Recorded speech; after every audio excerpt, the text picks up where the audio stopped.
Nagsimula ang kwento sa isang mahiwagang tawag na natanggap ni Dr. J. Robert Oppenheimer, isang napakatalino na pisiko na kilala sa kanyang instrumental na papel sa pagbuo ng atomic bomb noong World War II. Ang tawag ay nagtulak sa kanya sa spotlight habang siya ay tinatawag na humarap sa isang lihim na komite ng gobyerno. Ang mga paratang laban sa kanya ay nananatiling lihim, ngunit nagpapahiwatig ng mga hinala ng mga komunistang simpatiya. Mahusay na pinag-uugnay ng pelikula ang mga kasalukuyang pagdinig na may maaanghang na mga flashback na nagpapakita ng mahahalagang sandali sa buhay ni Oppenheimer. Ang mga maagang taon tayo ay dinala sa 1930s, isang panahon kung kailan nauugnay ang Oppenheimer sa mga organisasyon at individual na komunista. Nasasaksihan ng madla ang kanyang komplikadong mga relasyon, kabilang ang kay Haakon Chevalier, isang malapit na kaibigan at kapwa-pisiko na kapareho ng kanyang mga mithiin sa politika. Ang panahong ito ay nagpapakita rin ng umuusbong na karera ni Oppenheimer sa pisika na nagtatag sa kanya bilang isang napakatalino na siyentipiko at intelektual. Ang Proyektong Manhattan, ang pelikula ay walang putol na lumilipat sa nakakatuwang kapaligiran ng ikalawang digmaang pandaigdig. Ang paglahok ni Oppenheimer sa top-secret Manhattan Project kasama ang mga luminaries tulad nina Albert Einstein, General Leslie Groves at Ruth Tolman ay inilalarawan sa malinaw na detalye. Ang mga suliraning moral na nakapaligid sa paglikha at paggamit ng atomic bomb ay lumilitaw na nagpapahiwatig ng mga binhi ng pagdududa na kalaunan ay magmumulto kay Oppenheimer. Ang matinding pagdinig sa kasalukuyan, ang mga manonood ay nahuhulog sa tindi ng mga pagdinig. Ang isang gallery ng mga karakter, kabilang si Roger Robb, isang walang humpay na interrogator, at si Dr. David Hill, isang siyentipiko na sumasalungat sa pampulitikang paninindigan ni Oppenheimer, ay nag-aambag sa tensyon at emosyonal na kapaligiran.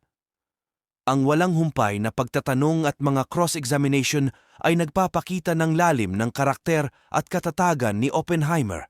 Ang matinding pagdinig sa kasalukuyan, ang mga manonood ay nahuhulog sa tindi ng mga pagdinig. Ang isang gallery ng mga karakter, kabilang si Roger Robb, isang walang humpay na interrogator, at si Dr. David Hill, isang siyentipiko na sumasalungat sa pampulitikang paninindigan ni Oppenheimer, ay nag-aambag sa tensyon at emosyonal na kapaligiran. Ang walang humpay na pagtatanong at mga cross-examination ay nagpapakita ng lalim ng karakter at katatagan ni Oppenheimer. Personal na kaguluhan at pag-aalinlangan. Sa pag-unlad ng mga pagdinig, ang personal na buhay ni Oppenheimer ay nagsimulang malutas. Ang kanyang asawa si Kitty ay nagpupumilit na suportahan siya habang nakikipagbuno sa kanyang sariling mga pagdududa tungkol sa kanyang mga asosasyon sa mga komunistang grupo.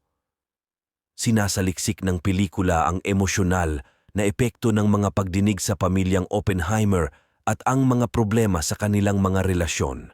The Verdict and Fallout, ang pelikula ay umabot sa kasukdulan nito nang ibigay ng komite ang hatol nito.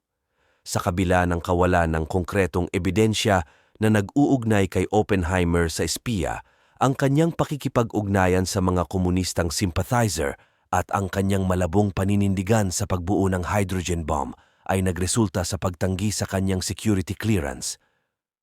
Ang mapangwasak na dagok na ito sa kanyang karera at reputasyon ay nagiiwan kay Oppenheimer at sa kanyang mga taga-suporta. Pagninilay at pamana, sa resulta ng hatol, sinasalamin ni Oppenheimer ang kanyang mga pinili at ang malalim na sakripisyong ginawa niya para sa agham at sa kanyang bansa. Ang pelikula ay sumisipsip ng malalim sa moral at etikal na mga suliranin na kinakaharap ng mga humuhubog sa kasaysayan.